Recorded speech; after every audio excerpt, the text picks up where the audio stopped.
Olá, terceira série, boa tarde. Espero que vocês tenham realizado uma boa prova. Vamos fazer a correção agora das questões, tá bom?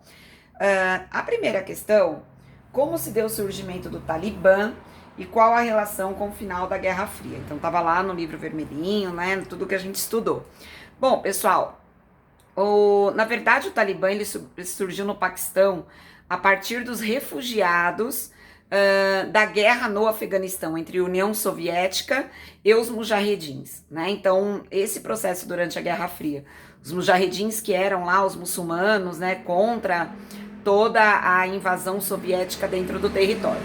À medida que os refugiados chegaram dentro do Paquistão, eles passaram a ter treinamento militar dentro do fundamentalismo religioso nas madraças, né, dentro das escolas radicais ali, né?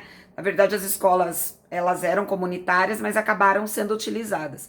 Com o final da Guerra Fria, com a saída da União Soviética do território do Afeganistão, esses treinamentos militares acabaram se tornando um grupo, que é o grupo dos talibãs, e passaram a atuar dentro do Afeganistão, né? Desorganizando os poderes locais, desorganizando os governos. Então, no final da Guerra Fria, eles passaram a ter, como já tinham tido toda espécie de treinamento, tinham acesso a armas, eles passaram a interferir dentro do Afeganistão. Então vamos ver como vocês organizaram o texto, mas essa é o sentido aí, o caminho da primeira questão. Na questão número 2, explique os conflitos relacionados a Caxemira, ressaltando as justificativas relacionadas à Índia, à China e o Paquistão. Bom, a Caxemira é uma área que não tem fronteira definida ali dentro do território indiano, né? E os conflitos se dão por questão hídrica e por questão militar. Cada país tem uma justificativa para reivindicar a Caxemira. Os indianos alegam uma justificativa histórica, né? Que eles deveriam, desde o século XIX, terem comprado esse território, né? Pelos chás lá indianos, e, portanto, eles têm o direito legítimo histórico sobre o território. O Paquistão alega a questão étnico-religiosa. Eles alegam que o direito da Caxemira é um direito de ter uma maioria muçulmana já vivendo no território. Portanto, jamais seriam governados por uma outra religião ou por um outro governo. Então, o fundamento deles é étnico-religioso. E a China, conquistas militares, principalmente lá na região do Tibete, o que dá a ela o direito da parte hídrica ali da Caxemira, né? Então, cada um, né, acaba justificando Índia por questões históricas, Paquistão étnico-religiosa e a questão da China por questões militares, tá? A questão número 3, quem são os protagonistas étnicos no Sri Lanka e por que podemos dizer que a discriminação é o motor do conflito, né? Então, quais são as etnias ali dentro do Sri Lanka, né, pessoal? Nós temos a maioria singalesa, 75% da população, budista. E os Tamils, que é a minoria da população, que você tem ali em torno de 25%, hinduísta. Por que a questão étnica é o motor da história? Porque tem a ver, né, pessoal, com a colonização. No período da colonização inglesa, eles deram grande supremacia de cidadania para os Tamils, que eram minoria. Quando os ingleses saíram do território, os singaleses tomaram o poder e passaram a tirar os direitos dos Tamils, né, direitos civis, direitos de participação pública, de voto, de cidadania, aos Tamils. Então o motor, né, é étnico, principalmente porque foi incitado aí pelo período colonial, né, que acabou privilegiando um determinado grupo. Quando eles saem do território, esse grupo que era oprimido passa a ser o opressor. Isso tem nas características de singaleses budistas e de Tamils indianos. Então a questão étnica acaba sendo aí o grande motor aí dos conflitos locais. A questão número 4, em relação aos conflitos entre Israel e Palestina, explique quais as justificativas e importância relacionada a Jerusalém para as três religiões. Bom, lembra que a Pro colocou aquele vídeo para vocês, né?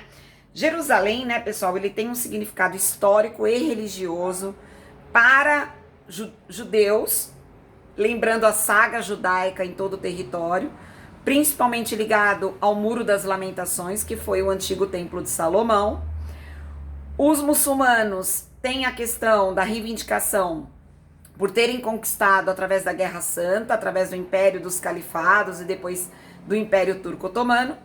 E para os cristãos, a questão do sepulcro de Jesus, de ter sido o lugar onde Jesus tem feito ter marcado ali toda a sua trajetória religiosa e histórica dentro do território.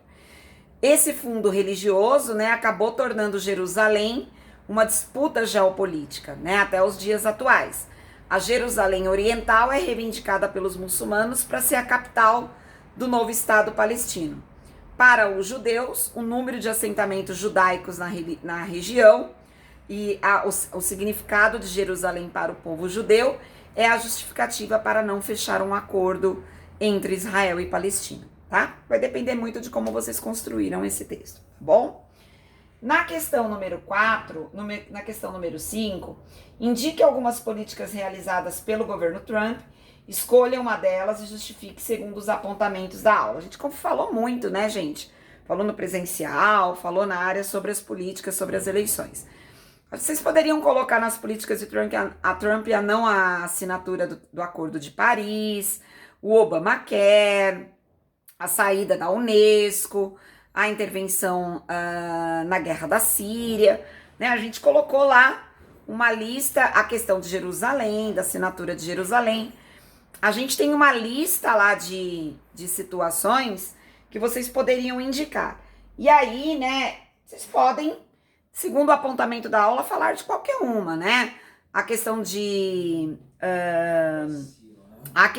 Jerusalém, a embaixada norte-americana, né, o que impede o povo palestino de ter o seu estado decretado. A questão, vocês podem falar da interferência na guerra da Síria, o abandono dos curdos no território, a saída da Unesco, que tem a ver também com a ajuda, né, financeira ao povo palestino. Então aí vocês poderiam citar qualquer uma das políticas para estarem explicando aí, vai depender de qual vocês escolheram para corrigir.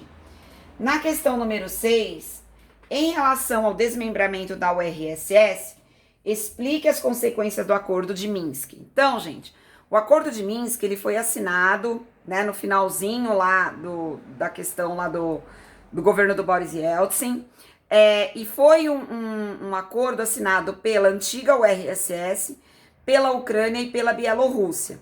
O que muda nesse acordo? É aí decretado o fim da URSS, o fim da União Soviética, e agora passa a ser reconhecida como Federação Russa, né? Então os 3 países estão liderando esse processo.